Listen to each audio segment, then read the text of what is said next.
A very interesting thing that I read on your blog is you had an ayahuasca experience. So could you describe that a little bit more? Like, what is ayahuasca and what did it do for you? I had a super transformational experience with ayahuasca. What is ayahuasca? I mean, they say it's the mother of the universe, really, and you're going there to get some crazy answers. And they say you're supposed to go there with a question that you want to have answered from the whole trip. And it was doing stuff to me that I didn't realize was happening to me till 2 days later. It's one of those things where it's like someone is so wise that they're so far ahead of you, and then you realize later back, wow, that guy he knew everything, and I wasn't even close to comprehending the answers. The first thing that I got from ayahuasca was just this freedom to do me at all costs. I just don't care anymore. I didn't even realize how much was holding me back in terms of being my authentic self, because I was scared so much about what people thought. And the second thing that it did was it awoke my writing chops. I didn't even realize it, but ayahuasca was getting me back into my creative writing abilities through these crazy stories that had happened, and it kickstarted my whole blog. And writing was a craft that I used to do, and then I got out of it, and it was the greatest thing ever because now I got chops, and now I'm writing the Mind Valley VSLs, which is so cool. As a serial entrepreneur, I'm always trying to evolve. Having great conversations with other high performers is one of the best ways to grow, not only in business, but also in spirit, health, and relationships. This is Svencast. Listen, grow, repeat. Hey Peter, how you doing today? What up, Sven? Doing great. Good to see you, dog. Good to see you, man. It's we recently saw each other on an event here in Dubai, which was pretty amazing. We'll get to that later. So you're Peter Kell. You're currently helping Mind Valley, which is my favorite personal development brand, with their marketing. You're an expert at media buying, marketing, and video sales letters, which you gave lectures about at our recent event here in Dubai for our biggest clients. Last but not least, you have founded an e-commerce skincare brand that grew from 0 to 40 million in 12 months, and you've exited that company. Thanks for joining me on the podcast, Peter. It's great to be here. Thank you, Sven. Thank you. So what do you actually do at Mind Valley? Yeah, so I'm here to transform all their, right now they're doing all webinars, and I'm here to transform everything into VSLs and help them, do what every business is trying to do, double the most amount of profit they've ever made in a month and push beyond that. Oh, that's interesting. So yeah, you gave a lecture about VSL, which was very, very interesting. When I look at my own brand, Digistore24, it's a B2B platform for affiliates and for sales online. Would you sell that also with a VSL? How would you sell that?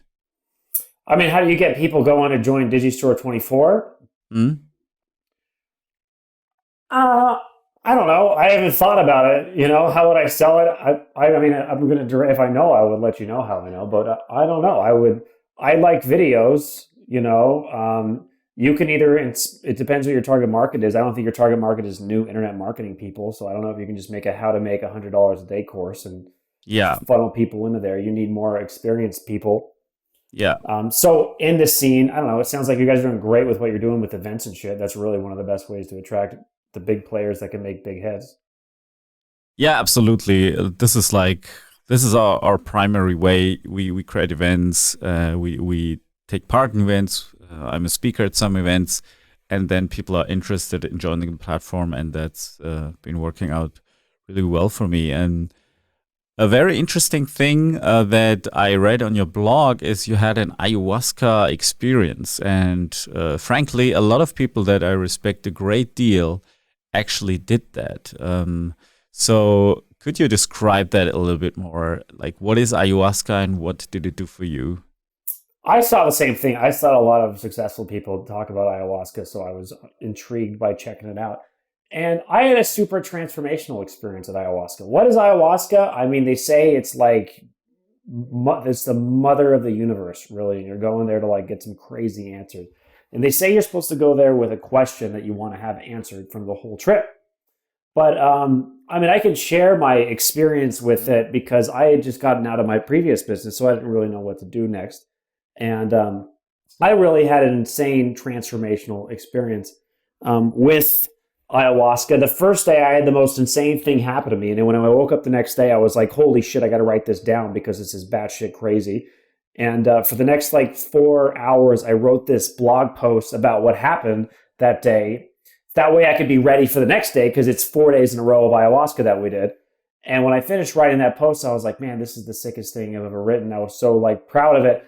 And I posted it and then went off to day 2. And then day 2 experience was like even crazier, like batshit crazier. And then I woke up the next day again, and I was like, I got to write this down. But when I finished writing, I was like, this is too fucking out there.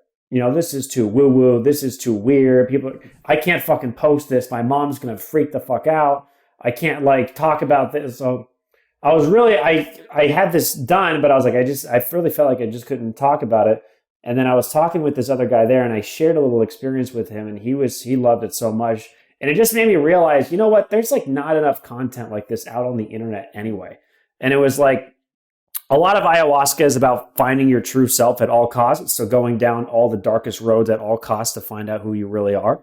And I was like, you know what, dude, I'm just going to be myself at all costs. And I don't really care what anybody else thinks anymore. So I made this post. I posted it day 2. And then suddenly all the strings on my back just got cut. I didn't even realize how much like was holding me back in terms of like being my authentic self, because I was cared so much about what people thought. And if I could post this post, I could post anything. I could talk about anything. So that was kind of it. So the first thing that I got from ayahuasca was like just this freedom to do me at all costs. Like I just don't care anymore. And I'm just going to like, I dress up like a wizard now because of ayahuasca, what it did to me all the time. So I do weird stuff because that's super fun for me. And I really don't, and I do it at all costs. I'm not afraid of the consequences of being myself, my true self. And that was the first thing. The second thing that it did was it awoke my writing chops. I didn't even realize it, but ayahuasca was getting me back into my creative writing abilities through these crazy stories that had happened, and it kickstarted my whole blog. And writing was the craft that I used to do, and then I got out of it because I hired a copywriter, and I would have him write for me. So after 2 years of having a copywriter write everything for me, I just thought I didn't have my writing abilities anymore, so I kind of lost it. And it was like a dead skill set that I had. It was like a dead skill set, and ayahuasca revamped that. And it was the greatest thing ever because now I got chops, and now I'm writing the Mind Valley VSLs, which is so cool. So absolutely transformed my life. Crazy experience.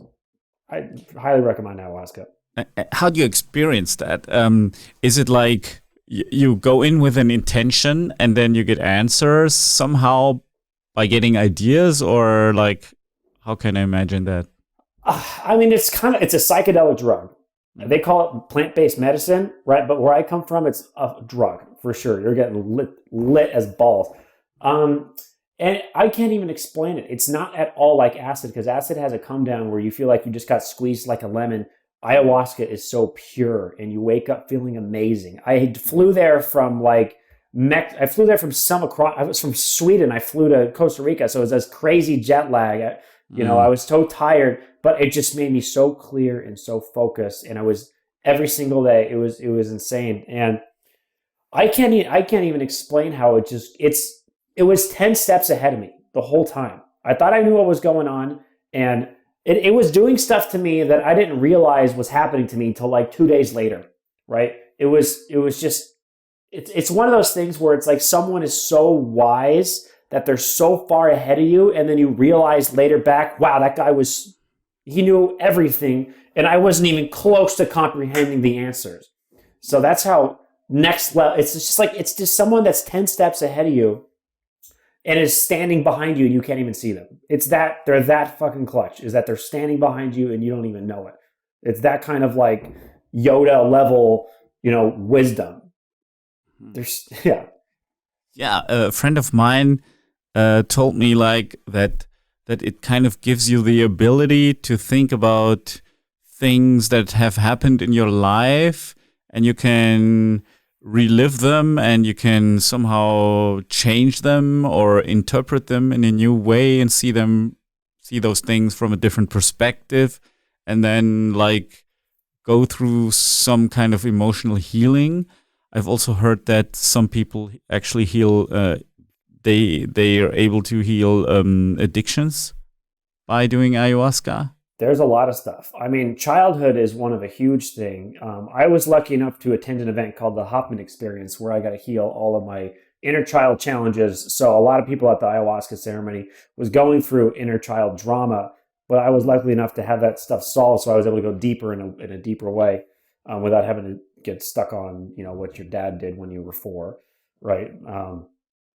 Stuff like that. But it is an incredible tool. That it's just such a Pandora's box. It's really quite. And the craziest part was I woke up the next day with the most insane experience, and everybody had the most insane experience. Everybody, like 50 people was in my group, and everyone I was talking to had their mind blown the night before by this ayahuasca stuff with the most life-changing experiences. So it was not me. The weirdest part about it was, when I got to the place on the first day, the group that was there before us, the week before, was leaving. And when we got there, I felt like I was entering a cult, because everybody was like smiling ear to ear, like as they were leaving their 7 days of ayahuasca. And I'm like, what the fuck? These are crazy people. Like, this is some weird, it's like a cult or something. I don't know what's going on. And then at the end of my day, I was getting ready to leave, and the new people were coming in, and I was the crazy person smiling ear to ear, because I had my breakthrough and everybody else had their breakthrough. So that was this weird experience from starting to leave it. And did you communicate with the plant? Did it say something to you? 100%. Or was it just?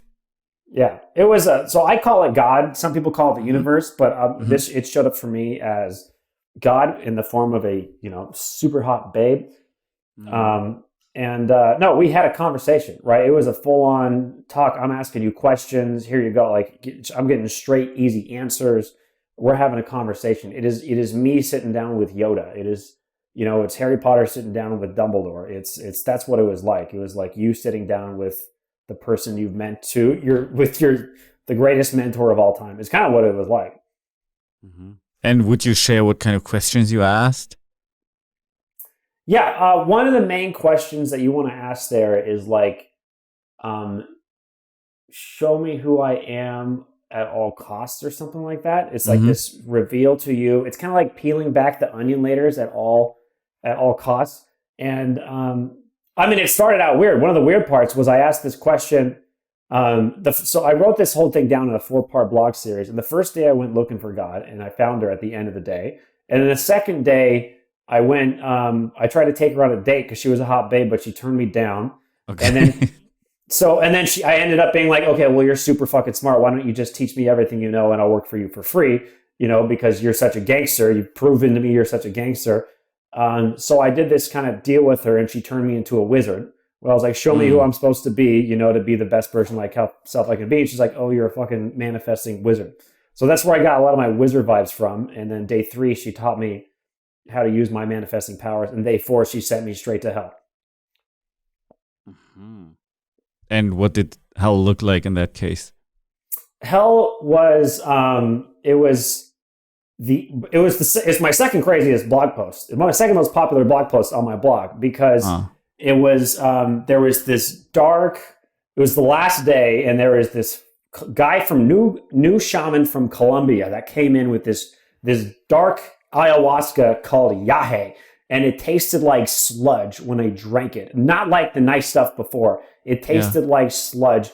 And 50 people were in this place. And I didn't know it at the time. So I made the mistake of not showing up to the Oriental class because I was too busy writing my day 3 experience. And this yahe is no joke. And what it's about is taking the hell out of you and releasing it out of you. So it was... The temple that I was in ended up being a room full of 50 people whose darkest, deepest nightmares were being unleashed out of their mouths. Whoa. For 8 hours. So I'm talking about like the most violent vomiting and screaming you've ever heard for 8 hours. And you're supposed to hold it fucking together through all of this. One of the girls completely had a breakdown and thought that one of the shamans were going to try to kill her. They were like, Really? she lost it. So she tried to book it out in the middle of the night. And of course, we're in the middle of the jungle in Costa Rica, right? They can't let her just go run off while she's on ayahuasca. And this is like a nice 5-star resort. So they end up having to hold her down, which just does not help her at all because now she's screaming bloody murder. So it's just, the whole vibe was weird. I think they did this to us on purpose because there was no nice music. It was dead silent besides for violent explosions coming out of people's mouths of just vomit and just puking and moaning and screaming for like 8 hours. It's 8 hours of like going through this experience and like just keeping it all together. And you know, I viewed it as a sick wizard challenge. That's how I viewed it. It was like just going through this whole thing, but it was seriously insane. And the tension in the atmosphere felt like it was going to snap like a twig because she was like, they're going to fucking kill us all. They're going to kill us all. Just you wait. Like it was like, you know, very tense because anybody could have snapped, you know, or like, so I'm just waiting for someone to stand up and be like, well, it's not going to be me. And then just fucking smack somebody and just cause this huge breakout. I was looking over my shoulder at the window. I was like, I had an escape plan in case I needed to dive out. Even I was like questioning the intentions of these shamans because I didn't show up to the orientation. So I thought these guys, they didn't turn the music on. They didn't give us any nice things. They have created this dark, just terrifying atmosphere just for the fucking hell of it, right? They're taking us to hell and they know they're taking us to hell. They didn't let us know that they were going to hell. They told us it was going to be this nice little beautiful party on our last day. And it was that's not what it was. And that was kind of like, that was the last day and that was like your experience and... That experience over, yeah. But it was crazy though, because that's how I viewed it. And I got out of this, I was like, wow, I can't wait to talk to everybody because everybody must have had the worst moment of their life. Dude, people had the best moment of their life. I experienced it totally unlike what everyone else experienced. And people had these most insane, beautiful, blissful breakthroughs, and I could not comprehend. I was like, where the fuck were you during this whole thing? Because I was like, so I was writing everything down. I had this journal, and I was writing like a furious fucking madman because I became this writer through ayahuasca too. So I was like, I'm like, this is so crazy. I'm going to fucking write down everything that's going on by hand. So these shamans can't get away with this crazy shit. So I was writing for 8 hours straight, recording everything that was going on to put in the blog post for day 4 because it was so crazy. And there were so many tiny details I needed to capture. And so I didn't go as deep as anybody else because I was still consciously like recording shit, you know? So I got a different experience than everybody else. I didn't like close my eyes and let myself go with the flow. I was like a fucking journalist. Okay. A journalist writing a blog post. Yeah, I have a friend who told me that she has seen angels and demons. Like she told me that she would like be in a dark room and all these dead people who passed away lined up and tried to talk to her and tried to, you know, get help to go from darkness into the light. And there were also demons with yellow eyes trying to scare her. And then she was like, oh, if you exist, if you devilish beings exist, then there also must be God. And then instantly she was in heaven, surrounded by angels and hanging out in the universe and flying out in space. Beautiful. That was so amazing. Like it really makes me curious to try it. Would you recommend it to anyone? I would totally recommend it. You know, I'm definitely on the woo-woo side. I definitely think that, you know, we have our reality right here, like our physical reality, but there's this other kind of spiritual reality that we have, and that's reality with like a capital R. Like that's the real fucking reality, and we're like put into this physical body. So ayahuasca is a chance to experience that, and I absolutely would have regretted doing 2 days in a row. We did 4 days in a row at a place called Rhythmia, and that is the place to be. And I'm so glad I did 4 days because there is so much to go through. So much to go through. Wow. That's scary. You do that 4 days in a row. Is that like... Wow. 4 days in a row. I thought it was terrifying too, but when I was done it, I was like, dude, I'm so glad it was 4 days in a row because it was so It was exactly what I needed it to be. Okay. And so, and did people change their jobs, and are you in contact with anyone who attended there? I don't know what a lot of people do. I do know a lot of people had breakthroughs. I didn't really keep in touch because I was just flying around all the time and talking to a bunch of people. Sure. But I know I changed. That's for sure. And what changed for you? I mean, besides for bleaching my hair and getting a nose ring and tattooing my forearms, I started my blog, which was totally life-changing for me. Just that alone, and the writing power alone. And I'm releasing a book through my blog, and just getting that thing kickstarted, just having something crazy to start the blog off with was totally life-changing itself for me. And the intention of your blog is not a commercial thing, so to make more money. I have this is just for nothing. It's just for expressing yourself as a writer and realizing yourself as a writer and doing that. Yeah, and I also, there's this old saying that like the people who teach are those who need it the most, or those who needed it the most, right? Yes. So usually teachers have the super hard stories. And my story coming up as an entrepreneur was super hard. It was super difficult, insanely fucking impossible feeling, and took a very long time of struggling. So I do have this thing of like, I want to teach and help people, but I also was trained by guys who are anti-guru. So, and they're not just anti-guru, but they're like, do it in real life. Go make VSLs. Don't go teach VSLs. If you want to teach for free and go do it in reality. So I'm very into the whole idea of pushing on just getting better at business instead of stopping and doing the teaching thing.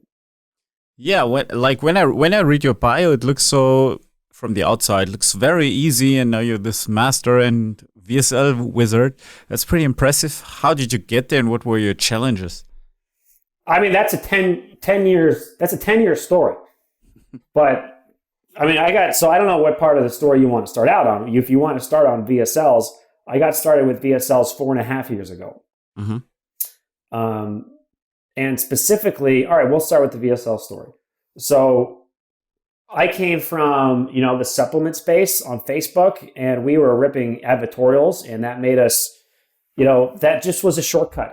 Ripping advertorials was a shortcut for affiliates to start making money and ripping campaigns.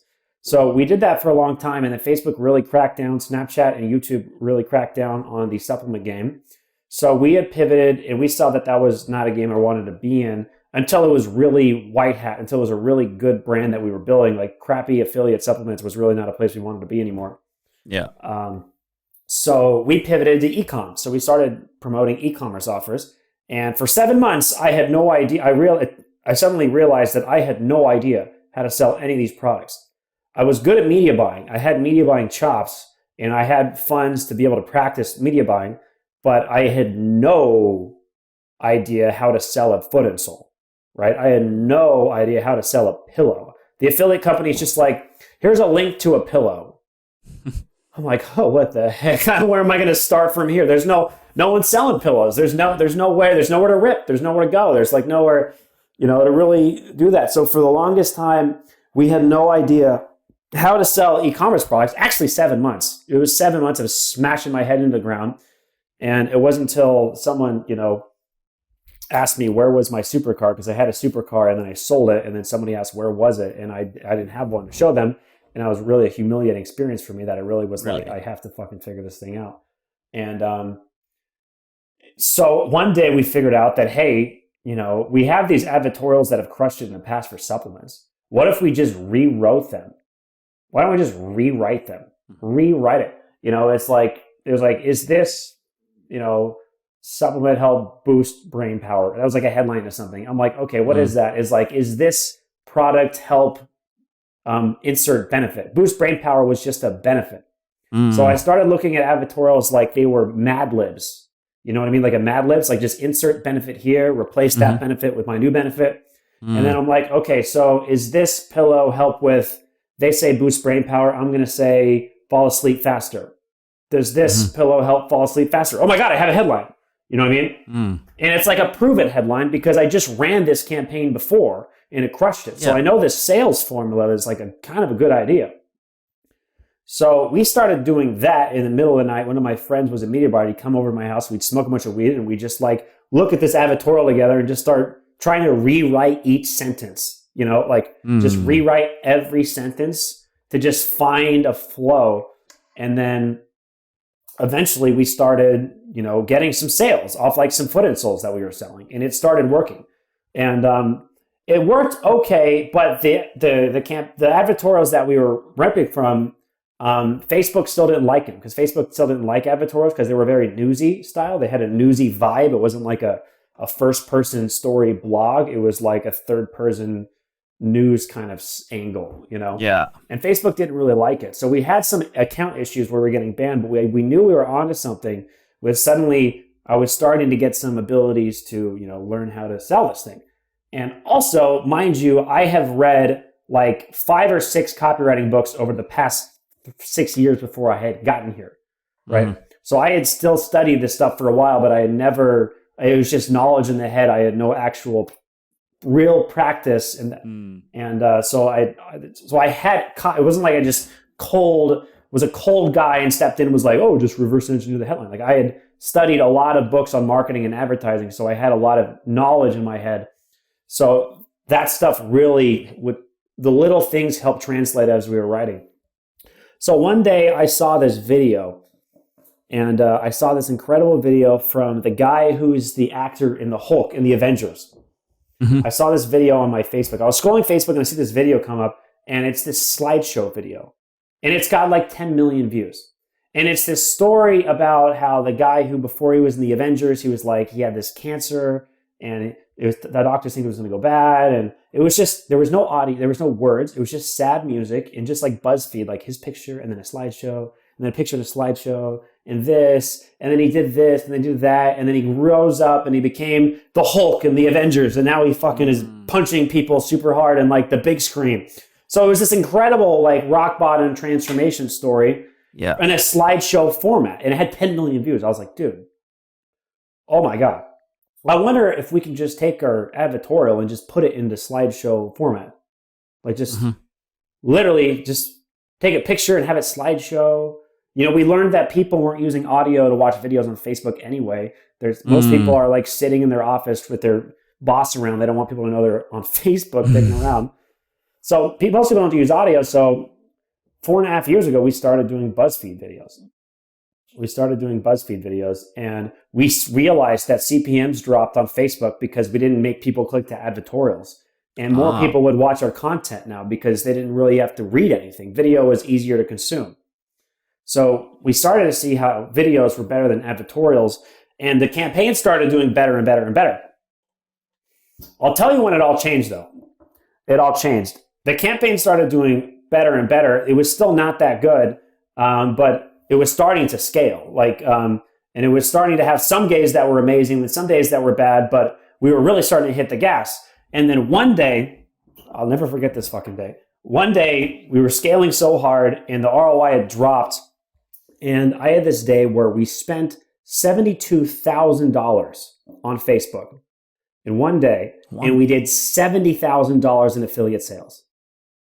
Wow. So we spent 72 and we got 70 grand back in affiliate sales. So I lost $2,000 in that day. But there's money flying around everywhere. You know what I mean? It's like, I'm like, oh my holy moly, we're so close to this thing. If we could just pump the ROI by 10%, we'll be balling and I'll be back in supercar land like ASAP.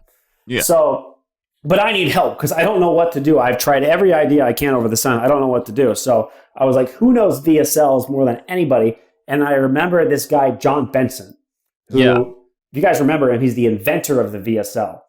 And I had studied his 3X VSL formula, many years ago. One of the greatest VSL projects, things that I had studied, I just couldn't apply it back then. So I went on his Facebook page to try to contact him. And lo and behold, he had just made a post saying, hey, I'm doing one-on-one coaching. Oh, really? Yeah, I'm doing one-on-one coaching. If anyone wants to talk, hit me up. And I was like, holy shit. So I fucking DM him. I'm like, John Benson, I love you. Yes, I would love to do coaching. How much is it? He's like, it's $5,000 for 4 phone calls. I'm like, perfect. So I get on a call with the inventor of the VSL, John Benson, and I show him my script and I tell him, we're just the tiniest change, dude. Any tiny little thing you do here could be monstrous for us. And he was like, okay. So he looks over my script and he shits on that. He shits on that. He's like, why don't you make this part about, some sort of ancient Chinese medicine journal? So he adds like some weird pieces that makes the story connect much better with like a hero's journey kind of vibe. He adds details about the story I didn't think was important. He told me that stuff was important because it helps suck people in. And he overcomes some of the biggest objections I couldn't figure out how to overcome. And he doesn't write a single thing. He just shits all over my script. And then I go back and I start writing it and I fix all the answers that he had. And then, dude, I launch it the next day and the campaign just explodes. And we go on to we go on to have a day where we spend, I think it was the next weekend, we would spend $140,000 on Facebook and do 200 grand in affiliate sales right back at us. And the craziest part about it's affiliate, there's no expenses, right? That's like cash money in the bank. You know what I mean? Like we are crushing it on this damn campaign. And then I call John Benson back. I'm like, because I paid for 4 phone calls. We get on the second phone call and I'm like, holy shit, we're fucking exploding, dude. This is the biggest campaign I've ever had.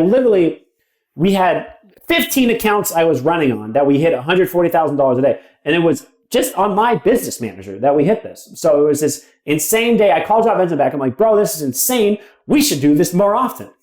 And he's like, hell yeah, I want a piece of this. This is some crazy stuff. So I end up partnering with John Benson for the next year and a half. And we would write VSLs together for a year and a half. So I got a lot of my chops from John, just watching him work on the fucking scripts. And I had this master, I was working for him. And then through a series of bad offer decisions, we had there's not a whole lot of quality e-com offers out there on the internet. So through a series of bad product promotion decisions, that relationship ended up kind of fading off after a year and a half of us working together. But that was the intro. And then I have been doing VSLs ever since, and that was 4.5 years ago.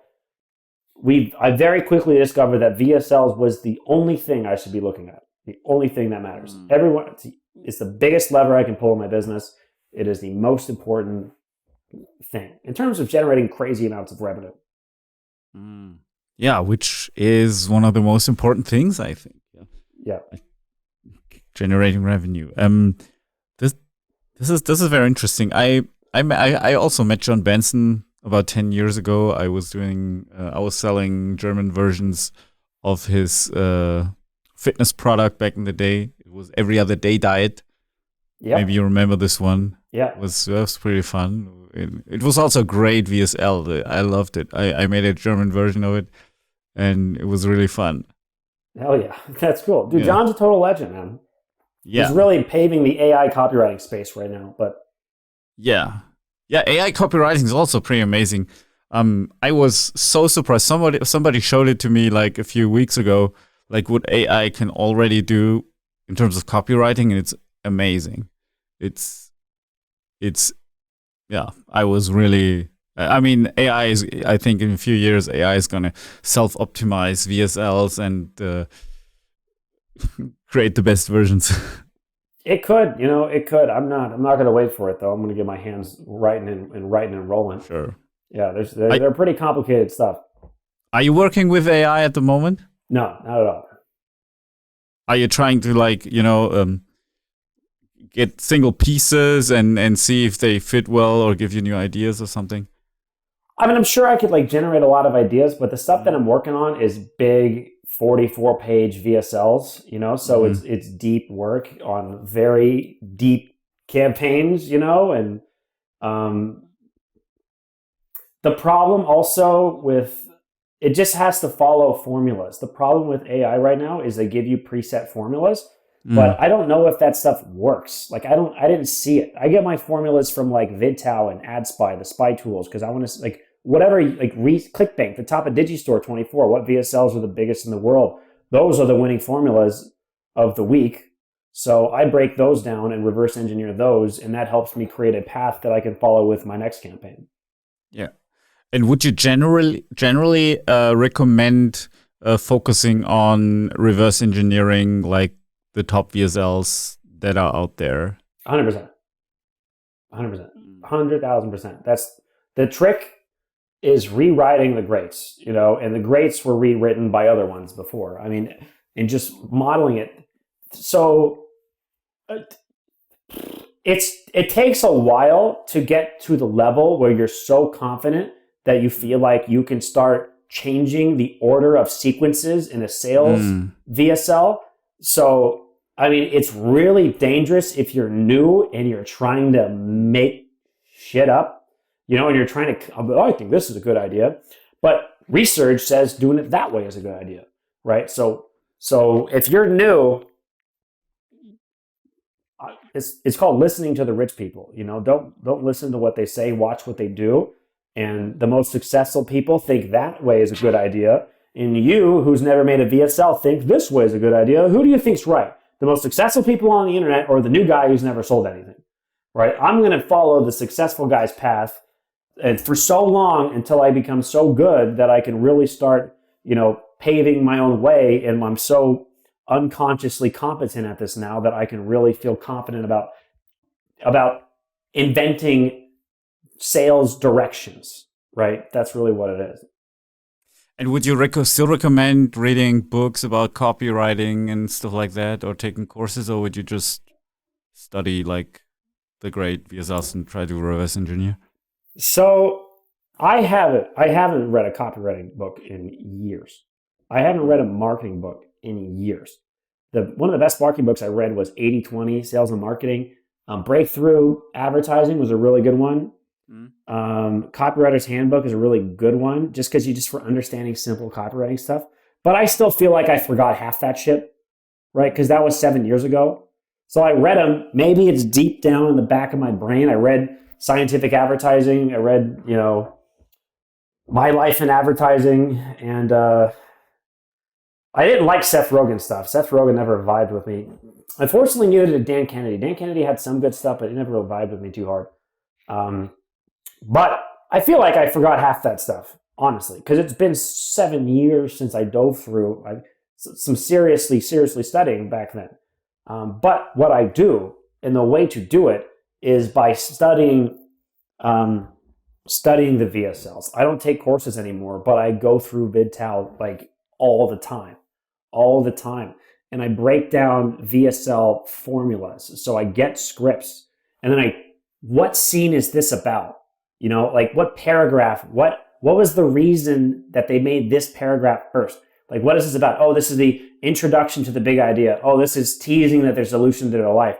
And it's just these pace, because the sentences, when you get too focused on the sentences, like, oh, that's a beautiful copywriting sentence.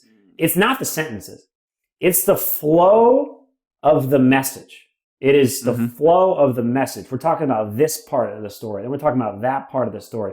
And then he gets a call to an adventure, but he rejects it. He says, no, I'm not going to. Like, this guy's like, hey, work for us. And he's like, no, I'm going to do it on my own. And he tries it on his own and it goes terrible. And then he goes to the guy. So it's these weird ways. Like, this is a scene that's all about describing why you have this problem, which is just, it's like higher level pieces to the puzzle, where even weak copywriting, like a lot of times that I do, I'm not like the strongest copywriter ever, but I follow these flows that make weak copywriters good just by following the flow. And you understand flows by breaking down and transcribing scripts, throwing a VSL that you find on YouTube into rev.com, and it'll transcribe everything, and then just chunking it into little pieces. What is this? I just watched a Gundry. One of the top VSLs on YouTube right now is a Gundry VSL. It's an hour long. And the opening, I call it the 7 questions opening. He opens with 7 questions. That's his first sentence. His first paragraph is the 7 questions. Why, if we live in the most greatest place ever, why is everybody so awake? Why is everybody not doing so well? Why are bellies worse than ever? Why is this? So he's like asking questions about a problem. So if I'm making a new VSL about dark spots or whatever, I go, why are melasma such an issue? So I just follow his formula into creating and reverse engineering a VSL that can work. Yeah, I can see how passionate you are about that, because I think it's really like a super big leverage. Like like yesterday, someone offered me to join an e-commerce brand as an investor. If you were in my shoe, would you do that? Because it seems like, to me, a thought I have is like, hey, if I just get the right VSL, like if I could write the right VSL myself, and I know a little bit about media buying, then I could scale any brand. I wouldn't need to invest in anything someone else has created. What do you think about that? Yeah. So I've been thinking about that a lot, right? So it's pretty cool to be able to jump in on a team that's already existing, take a little piece of equity, and then help scale up. Saves you so much time, and you have a team already done for you. You don't have to go build a team or anything. Their VSLs take a lot of work. Yeah. It's not, oh, I wrote a script and say you go crush it for a year. It's not like that. It's creating a content production house is what we're doing. Because there's one thing, you make a VSL, it only lasts for weeks or a month or 2 months, maybe tops, and then it dies.